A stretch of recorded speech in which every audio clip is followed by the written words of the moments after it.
Assalamualaikum warahmatullahi wabarakatuh. Kembali lagi di Wahyu AW Official. Oke, Bapak Ibu guru hebat dimanapun Anda berada dan sahabat-sahabat pembelajar, kali ini saya akan berbagi kembali ya Bapak Ibu berkaitan dengan kurikulum Merdeka atau prototipe ataupun kurikulum 2022. Kali ini saya akan coba ya sharing, kita belajar bersama untuk bagaimana membuat modul ajar ya dalam kurikulum Merdeka. Oke, langsung saja Bapak Ibu kita mulai saja. Yang pertama Bapak Ibu, yang pertama kita pahami dulu beberapa dasar hukum ya, dasar hukum ataupun pemahaman. Jadi dasar hukumnya melalui Peraturan Menteri Pendidikan dan Kebudayaan, Riset, Teknologi ya. Kemudian nomor 16 tahun 2022 tentang standar proses pada pendidikan anak usia dini, jenjang pendidikan dasar dan jenjang pendidikan menengah. Adapun pasalnya yaitu di pasal 4 dokumen perencanaan pembelajaran sebagaimana dimaksud dalam pasal 3 ayat 3 paling sedikit memuat A. Tujuan pembelajaran, B. Langkah atau kegiatan pembelajaran, dan yang C atau yang ketiga adalah penilaian ataupun asesmen pembelajaran. Berikutnya adalah informasi umum ya. Informasi umum berkaitan dengan pembuatan modul ajar. Jadi di dalam modul ajar Bapak Ibu yang pertama ada 6 item ya, ada 6 poin, yaitu satu adalah identitas sekolah, yang kedua adalah kompetensi awal, kemudian yang ketiga profil pelajar Pancasila, kemudian yang keempat adalah sarana dan prasarana, yang kelima adalah target peserta didik, kemudian yang keenam adalah model pembelajaran yang digunakan. Ini berkaitan dengan informasi secara umum ya Bapak Ibu yang nantinya harus kita pahami bersama dalam pembuatan modul ajar itu. Kemudian komponen inti ya, di dalam modul ajar itu juga ada yang dinamakan komponen inti ya, seperti layaknya K13 atau kurikulum 13 juga ada yang namanya komponen inti. Di dalam komponen inti Bapak Ibu di sini meliputi tujuan pembelajaran, kemudian pemahaman bermakna, pertanyaan pemantik ya, kemudian persiapan pembelajaran, kemudian kegiatan pembelajaran, asesmen, pengayaan dan remedial, kemudian refleksi peserta didik dan guru. Nah, ini di dalam komponen inti ya, di dalam komponen inti dalam modul ajar itu. Kemudian berikutnya adalah lampiran Bapak Ibu. Di dalam lampiran ini juga ada beberapa item, ada 4 ya. Yang pertama adalah lembar kerja peserta didik, kemudian bahan bacaan guru dan peserta didik, kemudian yang ketiga adalah glosarium, kemudian yang keempat adalah daftar pustaka. Nah, ini adalah hal-hal yang tentunya harus kita pahami bersama sebelum kita nantinya membuat modul ajar. Oke Bapak Ibu, kita langsung kepada kerangkanya saja. Nah, ini saya sudah tuliskan kerangkanya dalam membuat modul belajar. Lebih tepatnya adalah tahapan-tahapannya ya Bapak Ibu. Jadi tahapan-tahapan sebelum kita membuat modul ajar. Jadi yang pertama itu ada informasi umum ya, kemudian ada kompetensi awal, profil pelajar Pancasila, kemudian ada sarana dan prasarana, kemudian ada target peserta didik ya, kemudian ada model pembelajaran, kompetensi inti, kemudian ada asesmen, pengayaan dan remedial ya, kemudian ada refleksi dan lampiran. Kita coba untuk bahas bersama ya Bapak Ibu. Kita mulai dari yang awal berkaitan dengan informasi umum.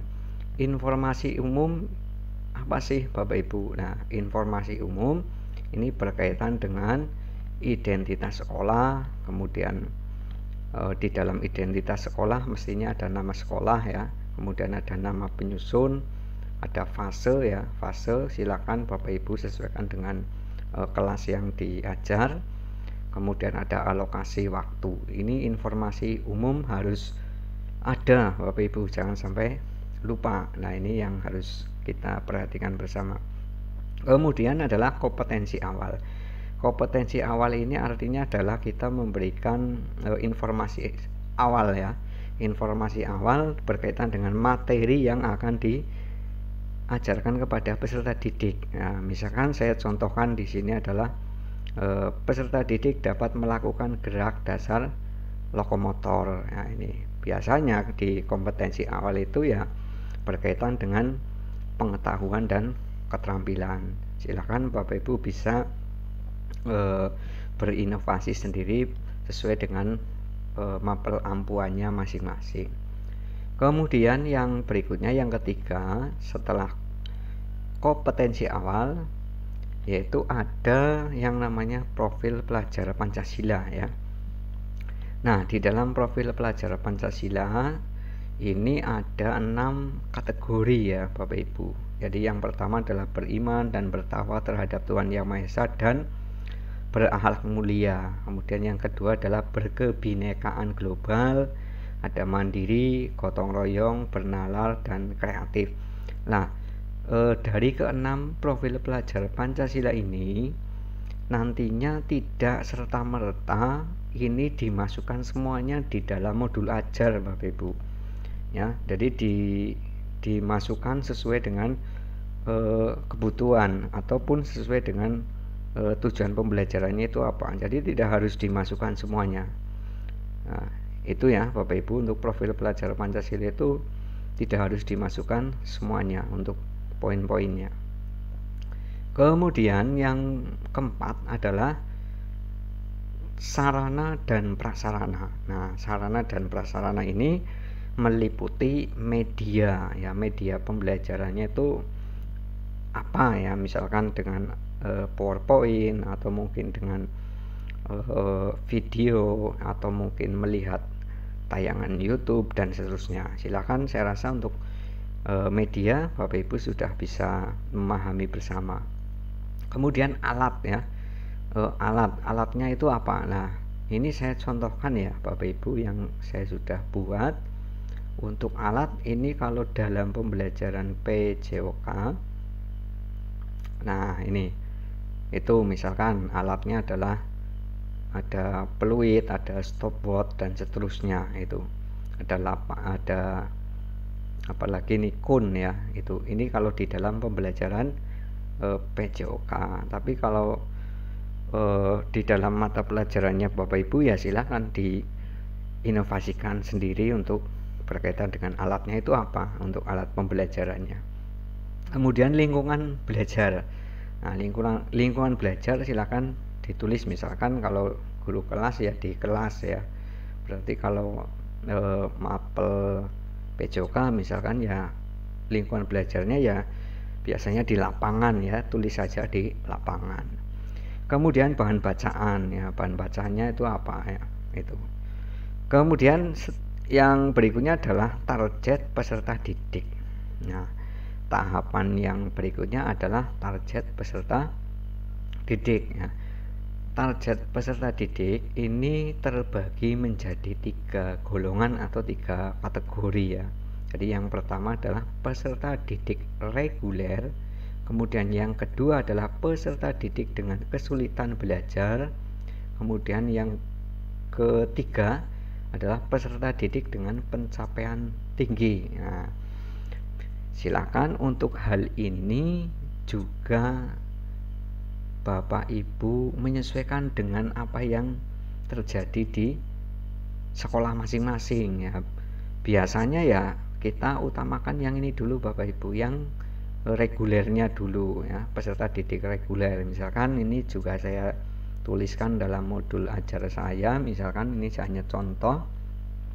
Untuk target peserta didiknya saya tuliskan peserta didik reguler. Nah, itu walaupun nantinya di dalam proses pembelajaran ada indikasi-indikasi peserta didik yang mengalami poin 2 dan 3 itu ya Bapak Ibu. Tapi diupayakan kita tuliskan saja peserta didik reguler untuk target peserta didiknya. Begitu Bapak Ibu. Berikutnya yang keenam adalah model pembelajaran. Nah, untuk model pembelajaran Bapak Ibu, ini ada 3 metode atau 3 cara. Yang pertama adalah model pembelajaran tatap muka. Kemudian ada model pembelajaran jarak jauh atau model pembelajaran dengan blended learning ya. Blended learning itu ya gabungan ya Bapak Ibu. Jadi gabungan tatap muka dengan jarak jauh ya atau PJJ ya, itu blended learning. Silakan untuk model pembelajarannya Bapak Ibu tuliskan salah satu gitu.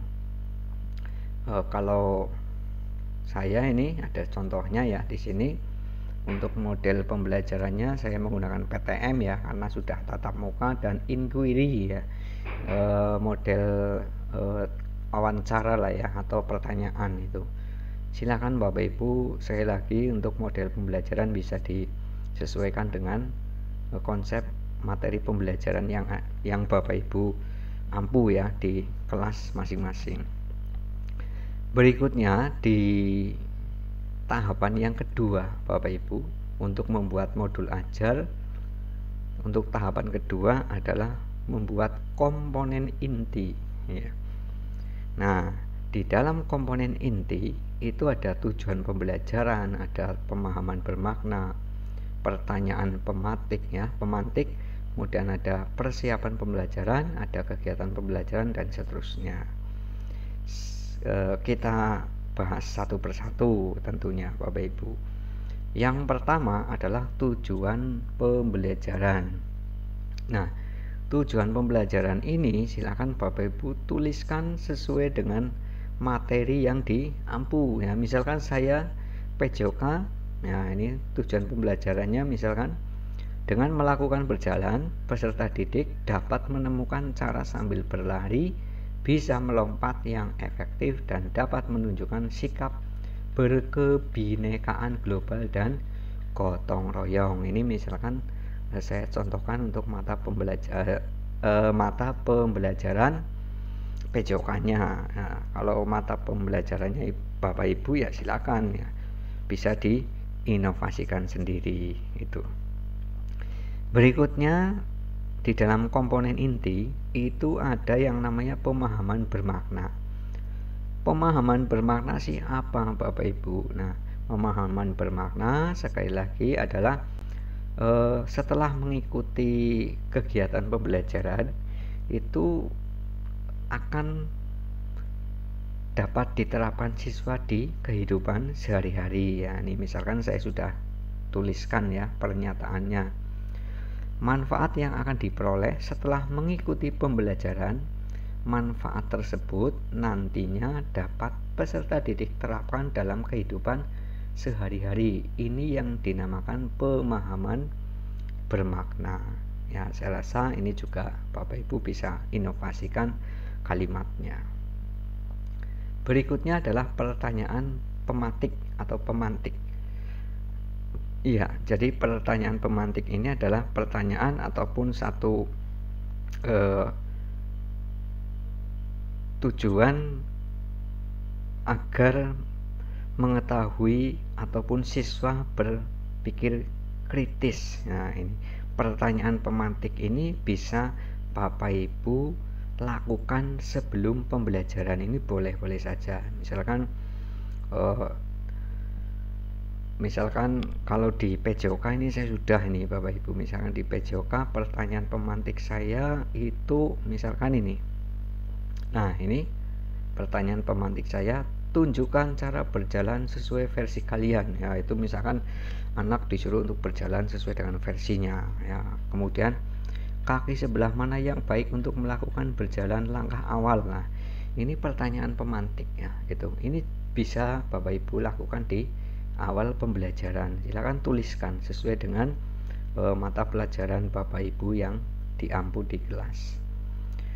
Berikutnya adalah persiapan pembelajaran Bapak Ibu. Nah, persiapan pembelajaran ada 3 yang harus kita pahami. Yang pertama adalah mempersiapkan sarana dan prasarana ya, mempersiapkan sarana dan prasarana. Kemudian yang kedua adalah mempersiapkan modul ajar. Kemudian yang ketiga adalah menyiapkan LKPD. Nah, itu lembar kerja peserta didik ya, atau LKS itu boleh saja. Jadi untuk di poin persiapan pembelajaran yang harus kita lakukan adalah ini. Ada 3 poin ini. Mempersiapkan sarana dan prasarana, mempersiapkan modul ajar, menyiapkan LKPD itu.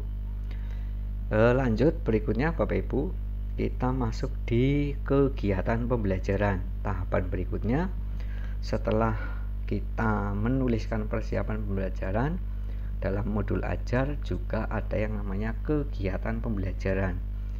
Nah, kegiatan pembelajaran itu saya rasa sudah banyak yang paham lah ya Bapak Ibu. Di sini kan ada pembukaan, ada kegiatan inti, ada penutup. Di dalam pembukaan itu biasanya satu, guru mengucapkan salam dan mengecek kehadiran ya. Kemudian guru dan siswa berdoa bersama. Kemudian guru menyampaikan tujuan pembelajaran dan garis besar kegiatan pembelajaran dan teknik penilaian yaitu. Kemudian yang keempat adalah persepsi ya, ataupun memberikan motivasi dengan memberikan pertanyaan pemantik ya kepada siswa.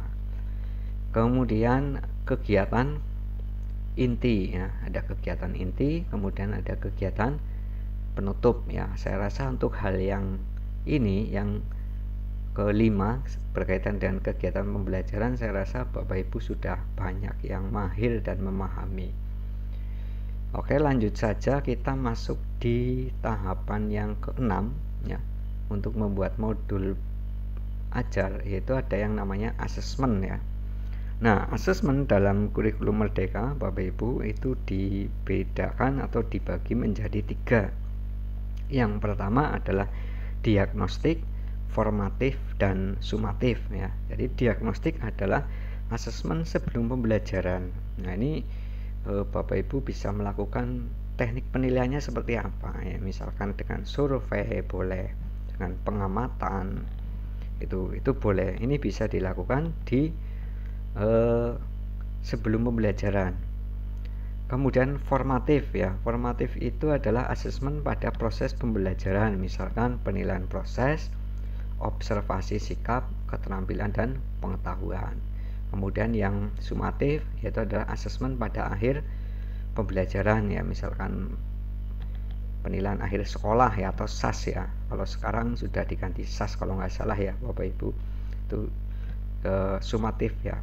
Nah, perlu Bapak Ibu ketahui bahwa diagnostik walaupun kita lakukan, kemudian di situ ada muncul beberapa poin ataupun nilai, ini tidak akan mempengaruhi di formatif dan sumatif ya Bapak Ibu. Sekali lagi ya, misalkan ada yang ini ada nilainya gimana ya, ini ada nilainya, ini masuk enggak dalam buku nilai ya misalkan, atau dalam penilaian formatif atau sumatif itu masuk enggak. Nah, kalau diagnostik itu tidak masuk ya Bapak Ibu, hanya sebagai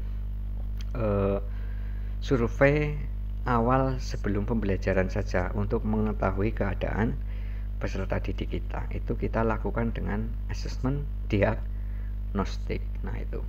Kemudian pengayaan remedial. Saya ulangi Bapak Ibu, yang ketujuh adalah pengayaan dan remedial. Saya rasa ini juga tidak perlu kita bahas ya. Pengayaan itu apa, remedial itu apa itu. Berikutnya adalah refleksi Bapak Ibu. Jadi tahapan berikutnya setelah pengayaan dan remedial, Bapak Ibu silakan tuliskan refleksinya. Misalkan ini saya sudah contohkan 1 ya, apakah siswa aktif dalam kegiatan pembelajaran ya. Kemudian misalkan apakah kendalanya di dalam pembelajaran. Kemudian yang ketiga, apakah siswa dianggap tuntas dalam pembelajaran. Ini bisa digunakan sebagai kegiatan refleksi ya. Itu. Kemudian yang nomor 9 ya, atau tahapan berikutnya adalah lampiran. Nah, untuk lampiran ini juga meliputi 4 ya. 4 ada LKPD atau LKS, kemudian bahan ajar guru dan peserta didik, kemudian glosarium ya, kemudian ada daftar pustaka. Itu ya Bapak Ibu berkaitan dengan kerangka ataupun tahapan-tahapan sebelum Bapak Ibu membuat modul ajar. Itu saja Bapak Ibu yang bisa saya bagikan, yang bisa saya sharing bersama, belajar bersama. Silakan, selamat mencoba, tetap semangat dan jaga kesehatan. Bapak Ibu yang belum subscribe, silakan untuk subscribe, like, share, komen agar Bapak Ibu selalu update video-video terbaru dari saya berkaitan dengan tutorial pendidikan dan ilmu komputer. Selamat mencoba, salam sehat. Assalamualaikum warahmatullahi wabarakatuh.